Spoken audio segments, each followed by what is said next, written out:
Welcome to course 103 Rural Society and Polity, Unit 2 Rural Society, its basic social structure, Lesson 4 Gender Aspects in Rural India. The Lesson 4 on gender provides an overview of the differences that rural women face in comparison to men. The lesson is structured to first understand what gender means, second, know gender differences in social, economic and political aspects, and third, to recognize the need for gender equality and for gender mainstreaming. What is gender? Gender is a socio-cultural construct. It determines the identity, the role and entitlement of women and men in society. It refers to the socially ascribed roles, the responsibilities and opportunities that are associated with women and men. And it also includes the underlying power structures that govern the relationships between men and women. Before we move any further, I would like to give you an activity. For your own clarity's sake, note down an example of gender role distribution in any area of life. For example, in a household, list at least 4 to 5 points of the different roles that you see being played by women and men. Let me give you some examples from a rural setting in terms of what are the different roles that are played by women and men. So, if we look at agriculture, we see that women contribute through their labor. They are not really involved in marketing, but if at all they are, then it's only small scale, low returns marketing. Whereas men are involved in marketing, they also are involved in the choice of crops. They are the ones who look after irrigation. They also do the patrolling of the agricultural fields, and largely the control of the financial resources pertaining to agriculture is also in the hands of men. When it comes to cattle rearing, we see that women are the one who undertake domestic care for the cattle. They also take the cattle for grazing, which is an activity which is done by men as well. In the household, women typically engage in cooking, house cleaning, washing of clothes, fetching water and child rearing. Whereas if we look at the role of men, they are the ones who take most decisions on household expenditure. If we look at other livelihood activities, then women may be inclined to take up activities like tailoring, beauty parlor or pickle making, masala or papad making, whereas men may engage in as masons or in plumbing or carpentry and other works like as an electrician. At the community level, we generally see women not as very active agents in collective decision making at the village or panchayat level, and it is the men who are seen more in numbers actively engaging in public affairs of the village. Let me illustrate with another example of forest resource that we see in rural India. So, men and women have different roles with regard to forest resource management. Men extract timber and also non-timber forest products for commercial purposes, but women gather forest products for household and subsistence needs, for fuel, for fencing, food for the family, or fodder for the livestock, or even collect material for making natural medicines. And they also help gather non-timber forest produce to increase family income. So, we see that women's dependence on forests is more everyday than men's dependence on the forest, because it's the woman's primary responsibility to collect fuel and fodder for the household. Although women are also users of forest products, yet they are not the key decision makers, especially when it comes to decisions at the collective level. Let us look at some statistics to understand the gender scenario in rural India a little better. So, out of the total rural population in India, 48.6% are women and 51.4% are men. Of all the households in rural India, only 11.5% households are female-headed households. If you look at sex ratio, that is the number of female per 1000 male, it is 947 in rural India, that is 947 women per 1000 men. And the same if we look at the child sex ratio, that is between the age group of 0 to 6 years, then there are 919 girls or children for every 1000 male children. The gender aspects in rural India can be understood along social, economic and political lines. So first, the social aspects. We can see these along the lines of division of labor, ownership of assets, choice in partner, education and the concept of drudgery. Division of labor. So after caste, gender is probably the most important factor that drives division of labor in villages.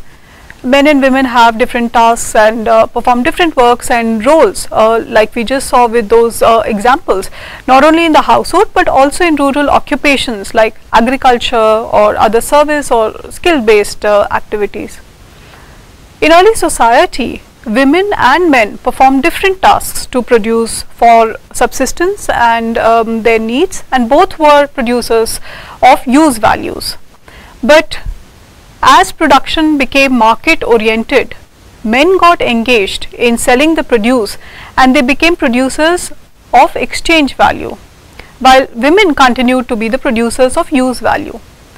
And as men became the producers of exchange values, they came to be seen as breadwinners, and women, despite doing a lot of work at home, came to be viewed as being dependent on the breadwinners and on the men.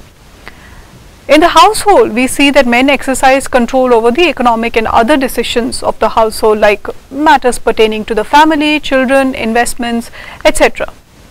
When it comes to ownership of assets, assets are important indicator of the economic well-being of a household, and they are acquired through inheritance or accumulated savings.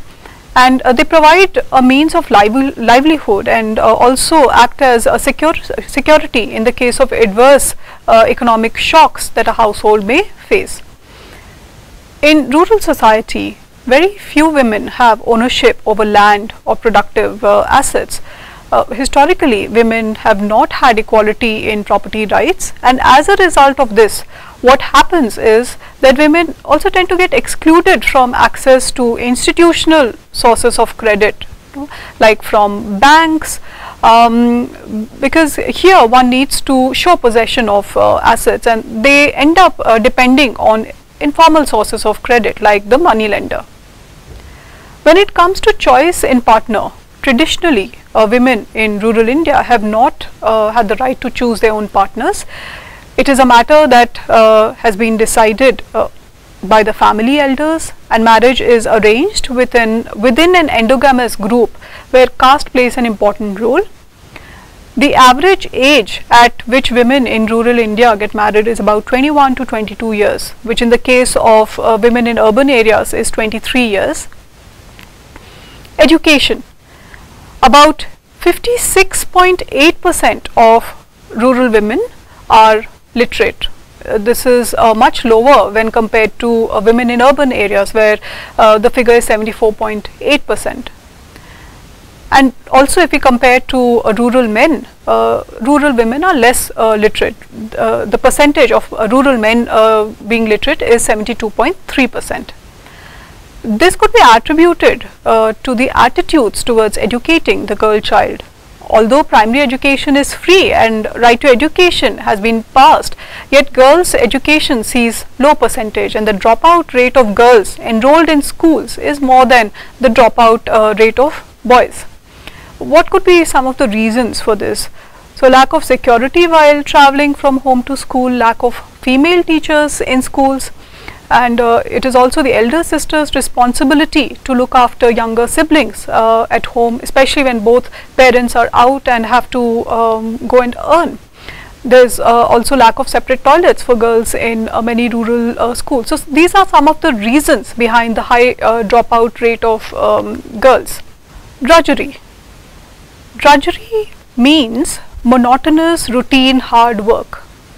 Women work for long hours as silent workers, and they really struggle to complete their back-breaking household work.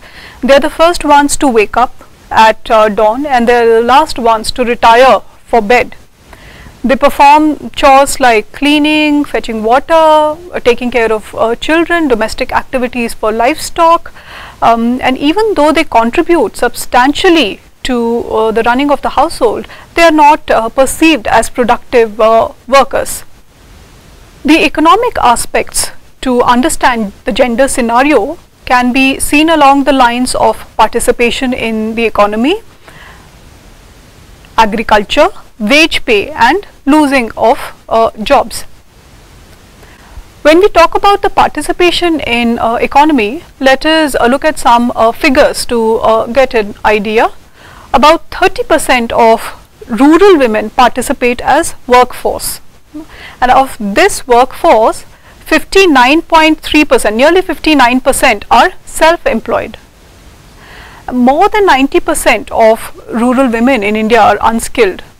This itself actually restricts them to low-paying occupations. And though women are vital and productive workers in India's rural economy, they face various challenges like lack of skills. They have limited access to credit because of limited ownership of assets. They also lack access to knowledge and information. Looking at agriculture, a significant proportion of agricultural laborers are women. They are like the invisible lifeline of a rural agrarian economy. And the activities involving manual labor are usually assigned to women, while operations involving the use of machinery or draught animals are generally done by men.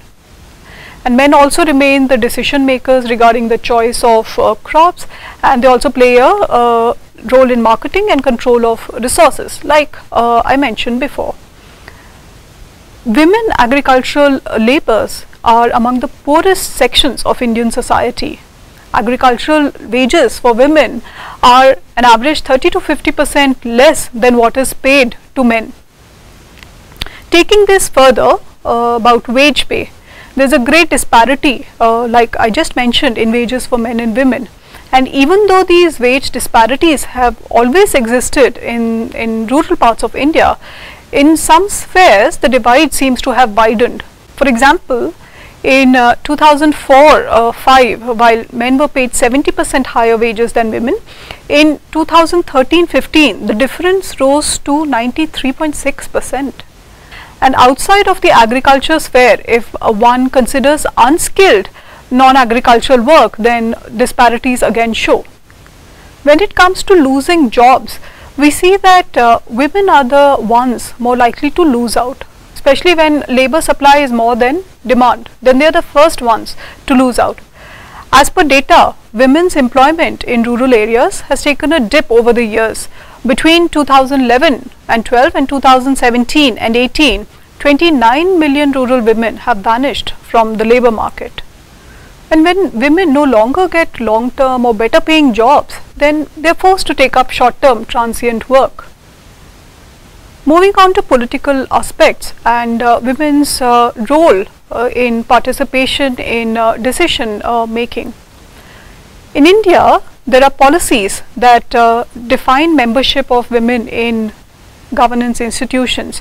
The 73rd Amendment Act calls for 33% elected representatives of Gram Panchayats to be women. Also in Pani Samitis, 50% women's participation is promoted. In water user associations, at least having 3 women members. Now the provision of such measures has opened the way for women's participation in collective decision making, And if we look at figures in 2016, at all India level, 46% of elected representatives in Panchayati Raj institutions were women. However, increasing the number of women has not always translated into greater empowerment for women. There are challenges that women face, like they often don't receive information about meetings. Their participation in meetings also takes their time from their household work, and it also gives them lesser time to do other income generating activities.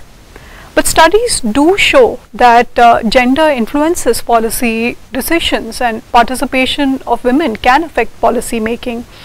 In Gram Panchayats that are led by women, it has been observed that there are more investments in works like drinking water infrastructure or road construction or supply of power when women take decisions or contributed to decisions.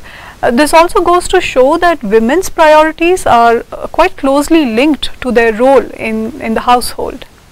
So owing to these differences in the roles that men and women face, there are resultant inequalities that we see faced by women, and these gender inequalities are quite deep rooted in rural society. We have seen how women face gender wage gaps and also have a lack of access to good work. There is also lack of access to education. Not only that, but women have also been victims of violence and discrimination, and they are also underrepresented in political decision making processes. So rural women face various deprivations, and gender inequality is actually something that cuts across all other forms of inequality. It's a feature of rich as well as poor groups, upper as well as lower castes, and addressing these inequalities is important for the collective welfare of society in general, and especially rural society, because there is a need to redress the historical and social disadvantages that have been experienced by women. Gender equality, if we think of it, is also important from a human rights perspective, and it's also important for social justice, not only in India but across the world. And it has been recognized that efforts to promote gender equality between men and women can contribute to the overall development of human society. But despite this consciousness and greater awareness of the role of women, they continue to suffer from deprivation. So in order to address gender inequality, it's very important for us to look at gender as an important variable as a very first step, and realize that men and women are situated in and impacted very differently. There are different needs and capacities. Globally, in order to promote gender equality and to call for gender mainstreaming, there have been different international agreements and developments. So the Convention on Elimination of All Forms of Discrimination Against Women was one such measure, and currently among the Sustainable Development Goals towards 2030, the SDG 5 talks about achieving gender equality and empowering all women.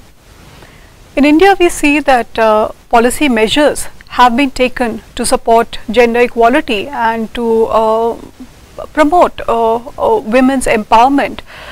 So in the Constitution of India itself, we see that equality to women is promoted in the form of the fundamental rights, and again in the form of the directive principles of state policy, which talk about the positive discrimination in favor of women, and we see this in the 73rd and 74th Amendment Acts. The National Policy for Empowerment of Women of 1991 also called for equality across political, economic, social and civil aspects, and the Government of India has also created a separate department named the Department of Women and Child Welfare to support the development of women.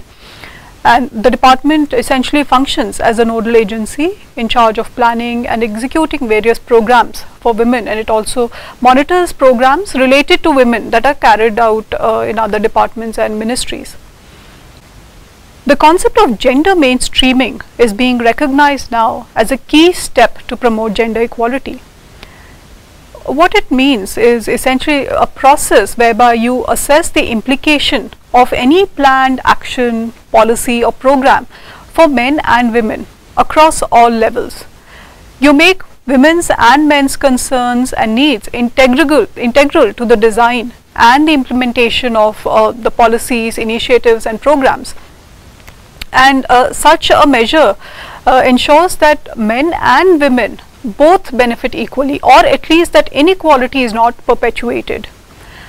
And such gender mainstreaming becomes important for any development planning to be undertaken in rural areas, because it will support the growth and empowerment of women.